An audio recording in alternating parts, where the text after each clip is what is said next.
But now the climate change impact seems to be becoming a tool that could be used to bring Africa back again into debts.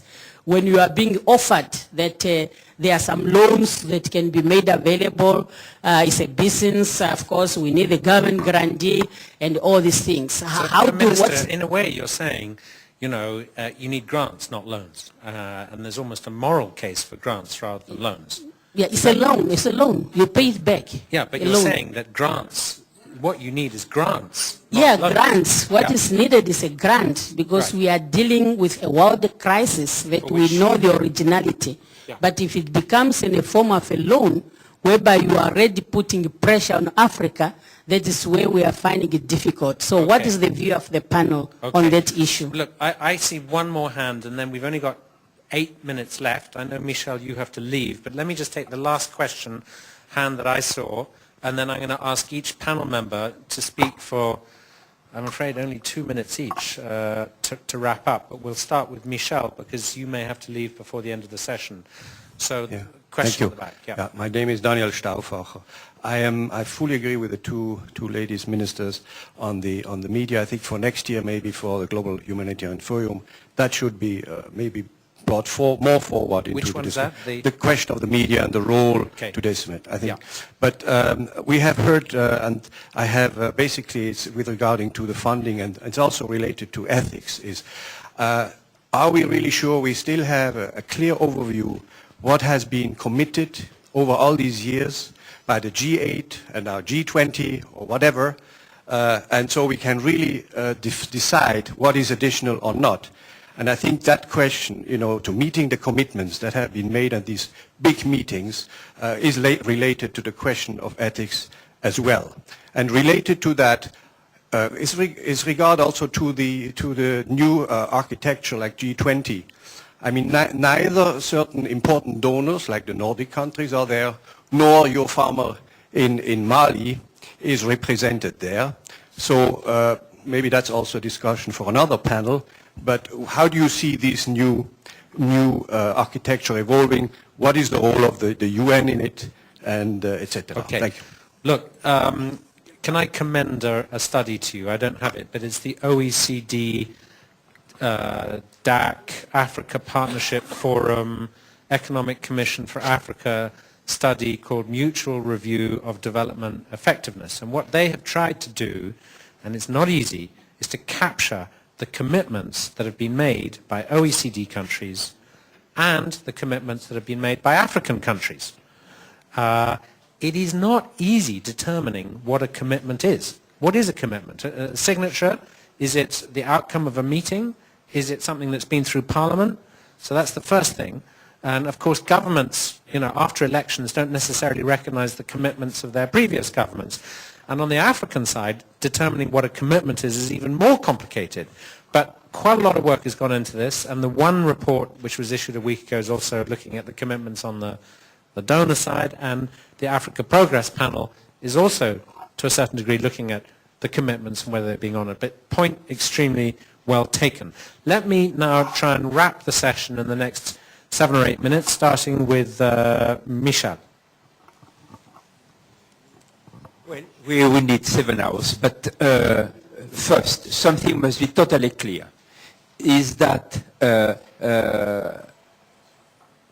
adaptation financing for climate change is on top of the existing pledges. When we have started talking about that, we would say that the money we would talk about would be on top of the 0.7 and other Gleneagle pledges as taken. So as we, the G8, are not complying with with what we have pledged, sister organization has said that we have delivered only 1/3 of what we have pledged in Gleneagle. It means that the pressure on our countries for delivering on ODA must be strong, and we must remind this pledge that what is needed for climate change is on top. One. Second, I totally agree with you, Madam, that for many segments of what is under adaptation, grants are needed and not loans.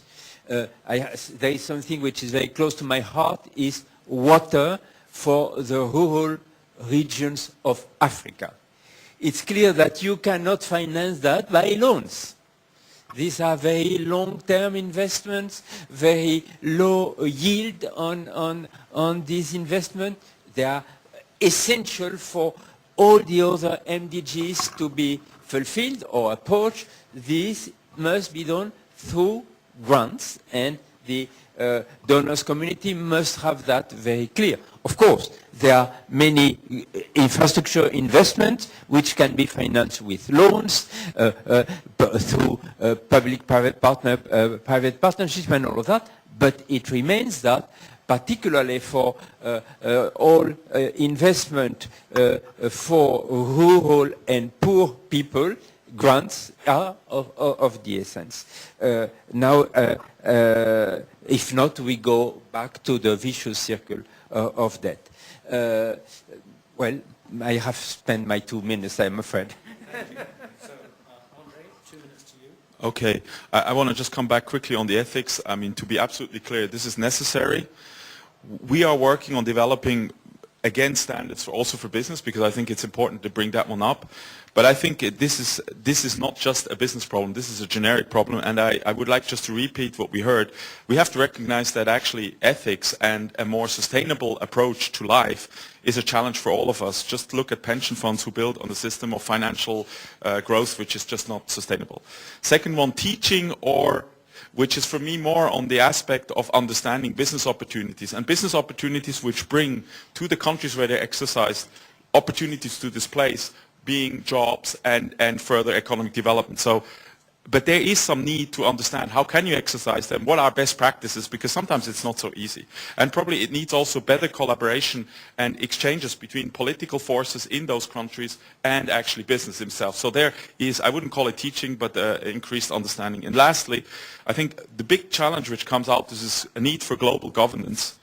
Because my understanding is more and more of the challenge we're listening here is not just a challenge to be addressed by one of the stakeholders. It needs all stakeholders. It needs, today we hear a lot about G8s, G20s and other political constructs, but we forget a little bit there is civil society which needs to be at the same table, and there's also business who needs to be at the same table, because exactly to develop this understanding we need to all pull on the same string, and it's still today a little bit the ping pong. It's the fault of the other, and if he has fixed this problem I might consider to do it myself. So here I want to stop. I think I kept under 2 minutes. 2 minutes, and we have to get you our latest newsletter because we address this very subject. Anyway.